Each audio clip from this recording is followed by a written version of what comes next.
I feel it is an insult for you to think you could actually teach people, not just people, but adults, people who have worked hard for 12 months, how to spend their own money.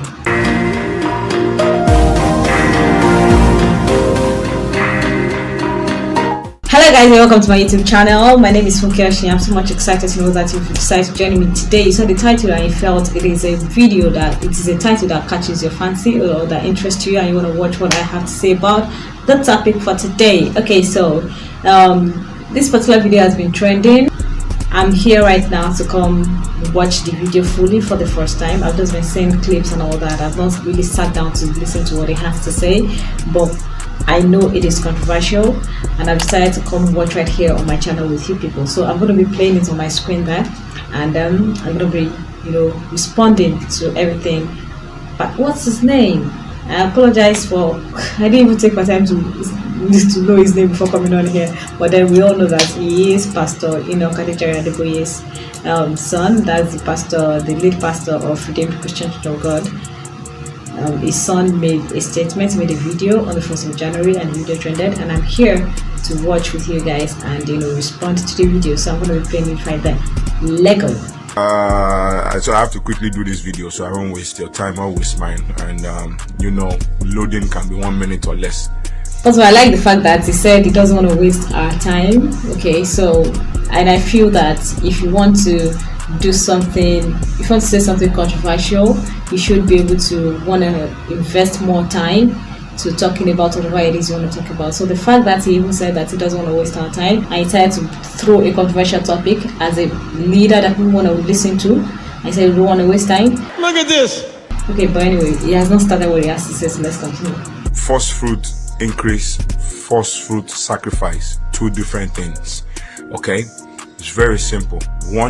Wait, so we know it's a norm at the beginning of the year for people to always want to come up with discussions on how to go through the year, things to do through the year, and out of all the things to talk about, talking about how to make your 2020 more fruitful, things like how to be more successful in 2020, how to have a positive energy in 2020, things to encourage people through the year. A lot of people have had, not necessarily bad, but then 2019 could have been not too good for some people.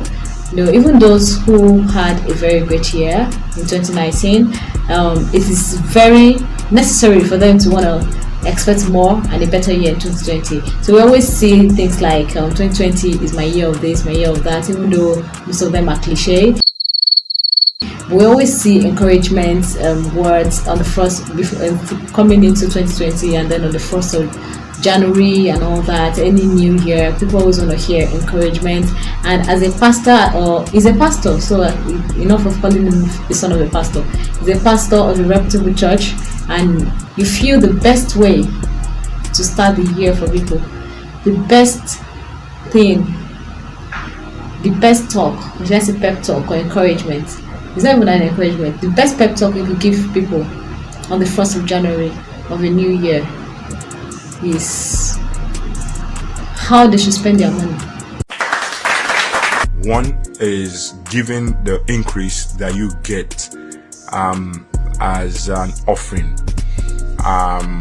So say you were being paid a salary of 500 naira last year, and by January 20 or any time throughout 2020 it has become 501 naira. You give that 1 naira as your increase. Who are you giving it to? Obviously you know what he's talking about, giving it as offering or something to church. So now he's saying that first fruit increase and first fruits payment or something like that. Now if you are being paid let's say 100,000, and maybe you yield some increments, maybe you went into a business or something, and then you got, like, let's say 10,000 naira increment. That 10,000 naira should be an offering. That's what he's saying right now.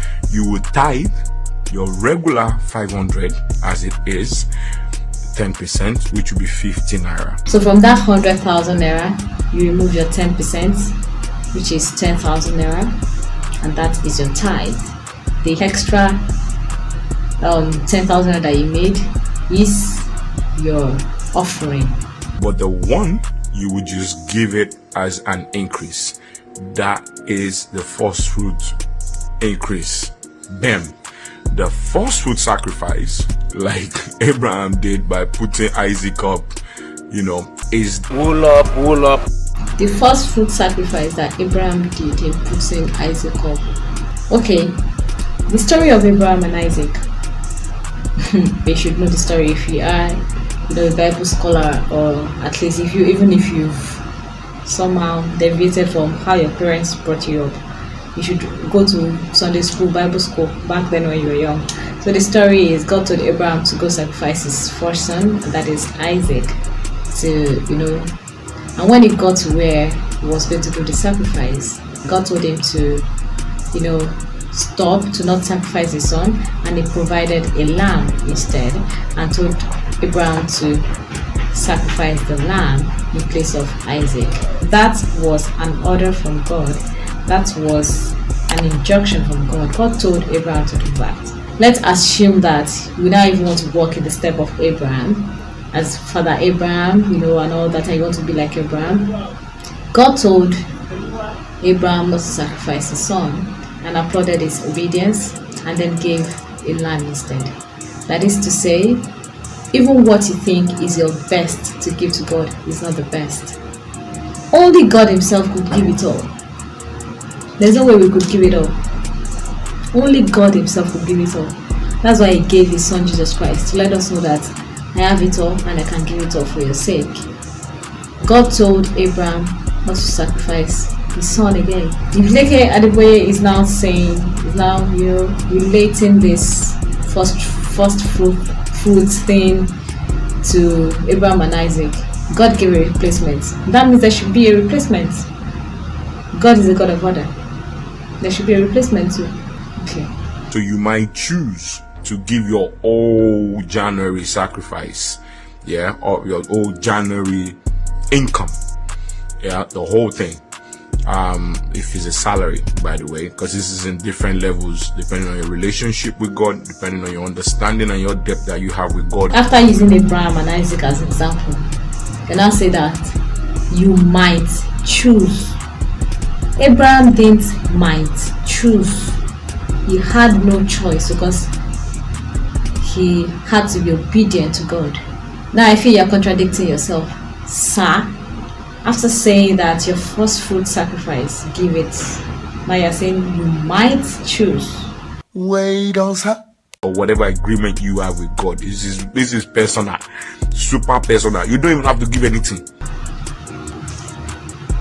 Now he's saying that it is a personal thing. So what's your business with people's personal lives?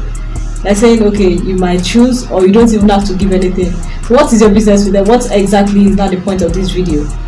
Okay, I would have said that it's probably, do you know what? Can we see the toothpick? You can see him holding a toothpick. He just finished having a great breakfast, lunch, dinner, whichever, a great meal. And he feels very filled. Now I'm trying to make excuses for him, Now I feel that based on all the confusion you can see in this video, him saying this, then saying another thing, he said he talked about the first fruit. He explained how the first fruit sacrifice is from from your first fruit itself, and then your tithe, and then after saying that first fruit is you giving it all, comparing it with Abraham and Isaac. Now he's saying you might choose to give, and now he's saying you might not even give at all, and then he says it is personal. Why is he contradicting himself? If he were not to be a pastor, I would have said, is he drunk? I never expected it. Checking from the fact that he has a toothpick on,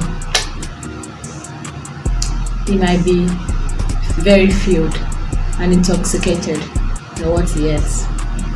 I'm sorry, Pastor. With all due respect, they are trying to turn people's head and not make them understand the scripture. It's a sacrifice. Don't have to give anything. As sacrifices go, some people who remain there that don't sacrifice anything, but some people will sacrifice for them. Cue in Jesus. No! We want to be like Jesus. But God made us to understand that He has done everything once and for all. God sacrificed His Son, His only Son. So if you are now saying you are using Jesus as a cue, that sacrificed it all. He gave Himself on the cross. God gave His Son for us, and then Jesus gave Himself on the cross. The Bible says once and for all. So why we are trying to relieve it? Why? That's another off point from Him there. I had to die for the whole world. The whole world didn't come and die for Him. Anyway, I'm not against giving to start with, but I'm a Christian who is tired of pastors trying to take advantage of their members' ignorance. Nowhere in the Bible did Jesus teach the disciples how to divide their increase and how to separate some to take to the temple. But most importantly, Jesus taught the disciples how to give. It is funny that Nigeria is a country with abject poverty, and in that same country, a pastor will think of speaking to people in a country where the highest percentage of the residents, of the citizens, are living in poverty. You think this is what you should use in welcoming them into the new year. A lot of people are suffering. A lot of people are groaning, dying silently because they can't make ends meet. We know how our economy is. Fine, the church needs money to run. You know how our country is. The church needs power to run. That's electricity. The church needs equipment. The church needs to pay staff members. Yes, there are churches who pay their staff members, who employ people to work in the church. The choir, the choir members, some executives, the administrators in the church. The church needs money to do all this. We know. But instead of taking it as a case study to teach people how to give their money to the church, why not teach them how to give? God taught us giving by giving His only Son. Christ taught us giving by giving Himself. We could have disapproved. That is teaching us how to be selfless. The first commandment was, the 10 commandments. But when Christ came, He summed it up all up to 2. Love the Lord your God and love your neighbor as yourself. How do you love your neighbor? If not being selfless with your neighbor, if not extending the love of God to your neighbor, giving to your neighbor when your neighbor is in need. If your church members have the spirit of giving, if your church members have learnt the culture of giving selflessly, you will not have to stay on the pulpit and announce them to give before they give to the church. You will not have to make any noise before they could give from their abundance. Enough of blackmailing your church members. I see it as blackmail. When a pastor mounts on the pulpit and says that, don't give anything small, don't give from the abundance of what God has done for you, or give according to how big you know God is. That's when it comes to offering and tithe period. I feel you are blackmailing your members, because a whole lot of people don't have a strong heart, and at that moment they feel guilty, or they feel compelled to give you even out of nothing that they have. I know the Bible says that he who is diligent in little shall be diligent in much.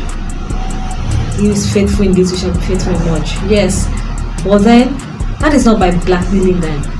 The person who is faithful in little has to be a kind of person that knows in his heart, that yes, I am giving because I know God has blessed me, and because I know that I can have more. Not because Pastor told me that if I give, God will give me more. You are turning God to a conditional God. When God gave His Son Jesus Christ, He didn't ask for our permission. It wasn't because of what we did. He didn't make it a condition. He didn't ask for our permission that if you do this particular thing, I promise you that I will sacrifice my Son for you all. No. So nothing you give will change His heart. Nothing you give will make Him give you more. No. He has taught you to give because it is His commandment for you to love your neighbor as yourself. If you feel that you can watch yourself to suffer, then let your neighbor suffer. A whole lot of people who are not Christian per se are the richest in the world, and they give. they are charitable, they have a whole lot of initiatives, they bless people's lives. If you don't know who you are, you continue to be fooled. I can imagine how many people were fooled by this, by what Pastor Leke said, and how many people have tendered their first fruit. It is so bad that some people prefer to keep giving their money to church, to as offering and tithe, and when a neighbor needs help, they say, this money, I want to pay it as my tithe. The neighbor is dying. This money, I want to pay it as offering. And your neighbor is dying. You can give to the church for the church to grow, but you are not doing so because you want God to bless you, or because you are trying to sow a seed for God to bless you. No, the priority for you is to learn the act of giving. Give to the church because you are a natural giver.